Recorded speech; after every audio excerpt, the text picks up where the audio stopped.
CCN news, एक पाऊल महाराष्ट्रासाठी। बुलढाणा जिल्ह्यातून अल्पवयीन मुलींसह महिला व सज्ञान मुली बेपत्ता होण्याचं प्रमाण लक्षणीय वाढलं असून गेल्या 24 तासात जिल्ह्यातील 6 मुलींसह एक विवाहिता बेपत्ता झाली आहे। तर 1 जानेवारी ते 10 मार्च पर्यंत जिल्ह्यातील 289 जण बेपत्ता झाले आहेत व त्यात 200च्या वर महिला आहेत। बेपत्ता झालेल्या महिला व मुलींचं प्रमाण वाढलं असल्याने सर्वसामान्य पालकांमध्ये चिंतेचं व दहशतीचं वातावरण निर्माण झालं आहे।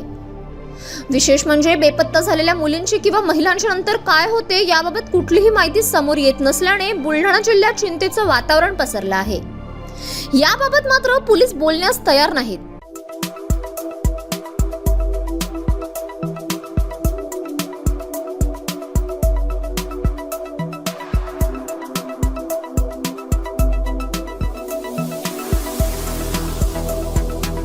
तसेच आपल्या भागातील महत्त्वाच्या बातम्या पाहण्यासाठी CCN न्यूज डेस्क चॅनलला सबस्क्राइब करा आणि बेल आयकॉन प्रेस करा।